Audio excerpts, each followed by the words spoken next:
Rendez-vous pris à Bruxelles avec deux représentants du secteur de la police. Le premier, Thierry Belin, secrétaire national du SNPS, le syndicat national du personnel de police et de sécurité.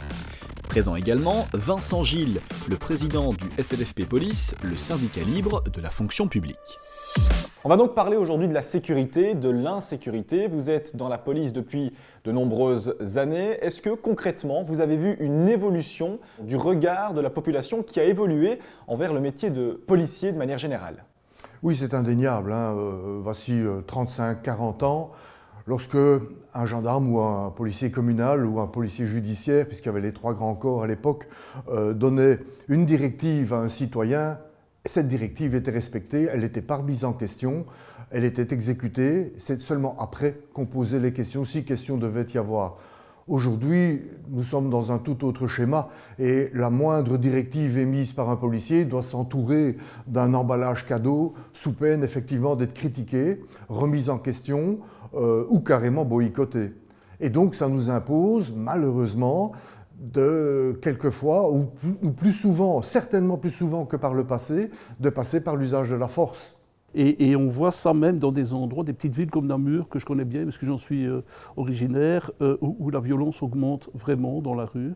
Et c'est une petite ville bourgeoise qui était connue pour son calme. Et là aussi, ça augmente vis-à-vis des policiers, vis-à-vis des citoyens, etc.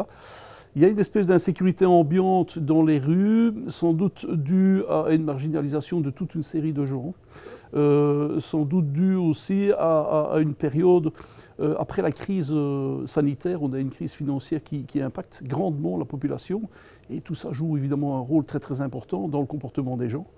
Et ça se retrouve dans une certaine tolérance aussi des violences envers les représentants de l'ordre en général. Parce qu'agresser les policiers, on n'aime pas les flics, hein, ça c'est connu. Mais comme disait un criminologue très connu, Alain Brouwer en France, dans ce cas-là, pourquoi agressez-vous les pompiers? Ils viennent sauver des vies. Et là, c'est inexplicable, évidemment. Est-ce qu'aujourd'hui, concrètement, ce style de problème est plus un problème urbain ou pas? Il est difficile de dire que les faits de violence à l'égard des policiers a un caractère plus urbain que rural, car il nous faut déplorer autant de victimes dans des zones de police plus rurales ou des divisions ou des directions de la police fédérale à caractère plus rural. Mais il est clair que les quartiers difficiles se situent en zone urbaine et la violence contre les policiers est souvent liée à la difficulté du quartier. Pour parler clair, il y a des quartiers en ville qui, pour des raisons d'inaction politique ou de volonté politique allant dans un certain sens, sont devenus unilatéralement territoire d'une diaspora, une sorte de ghetto. Ça ne signifie pas que les polices n'y vont pas, elles y vont, mais elles savent que, par exemple, laisser le véhicule seul en bas d'un immeuble où on doit intervenir, c'est faire que ce véhicule va être complètement vandalisé. Donc ça veut dire qu'on est obligé d'intervenir à 2 patrouilles. Ça consomme donc 2 patrouilles au lieu d'une.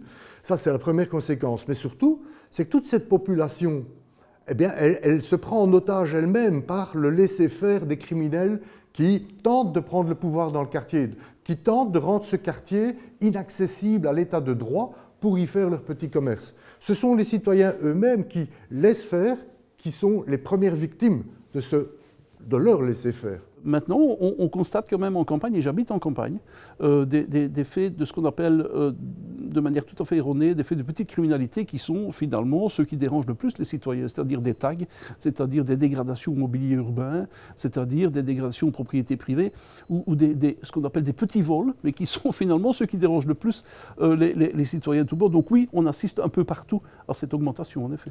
Et de manière générale, quelles sont vos revendications aujourd'hui en tant que représentant de ce secteur policier? Qu'est-ce que vous demandez à l'État belge? Qu'est-ce que vous demandez à la politique de manière générale? Soyons clairs, il faut un refinancement drastique des services de police, d'une part, et de la justice, d'autre part, parce que c'est une chaîne, ça fait un tout.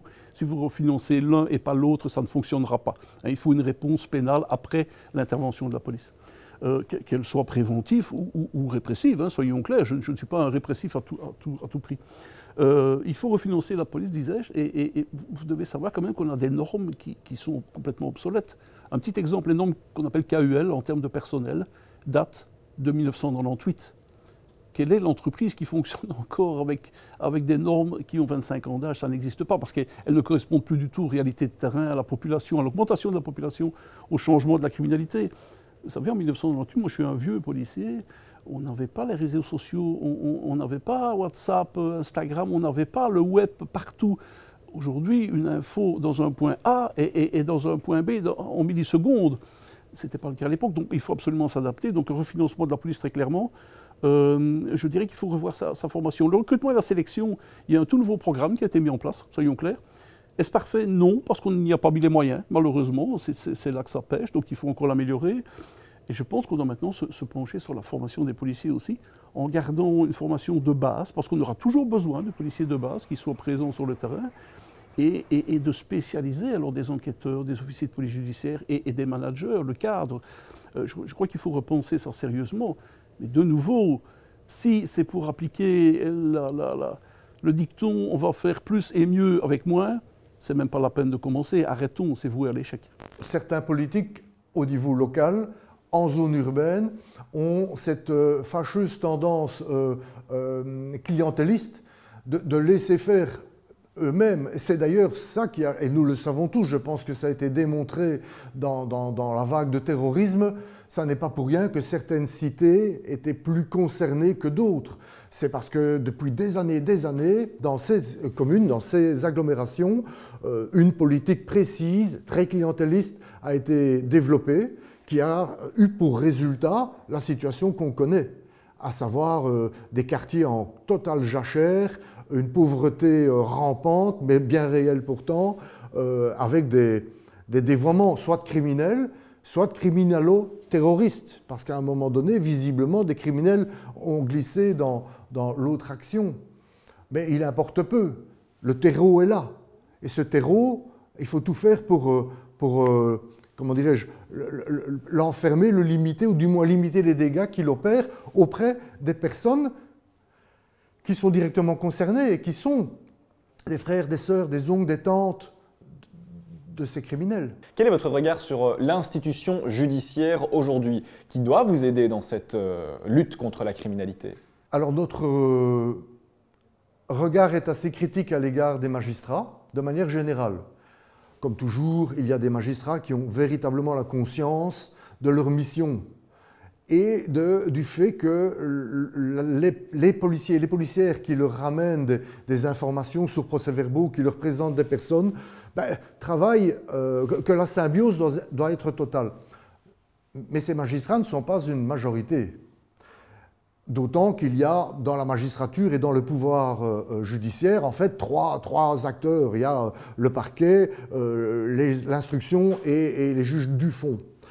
Et ils ne s'entendent pas tous nécessairement au niveau de la philosophie que devrait développer ou défendre l'entièreté du corps des magistrats. Et donc, notre regard est critique, car effectivement, je crois presque tout collègue vous expliquera avoir interpellé une personne à un moment donné pour un fait flagrant, avoir rapporté ce fait flagrant à un magistrat avec la personne concernée, qui sortait plus vite du palais de justice que nous.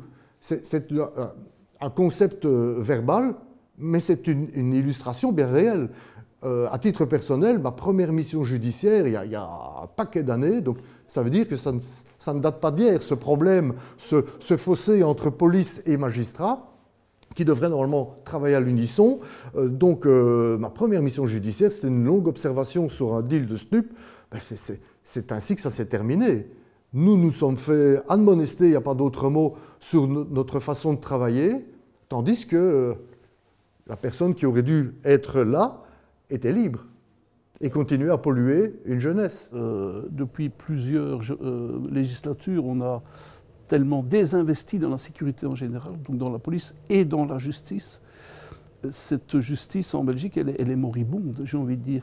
Et quand vous voyez des procureurs du roi qui doivent se décharger des poursuites qui sont faites en disant « je n'ai plus les moyens d'eux », et là, c'est gravissime, parce que ça veut dire que c'est un message d'impunité qu'on envoie aux délinquants de tous bords, et c'est très, très mauvais, évidemment. 1, 2, la justice est extrêmement lente, faute de moyens. Et là, évidemment, vous savez, c'est comme un enfant, si vous le sanctionnez pour une bêtise qu'il a commise tout de suite, il va comprendre.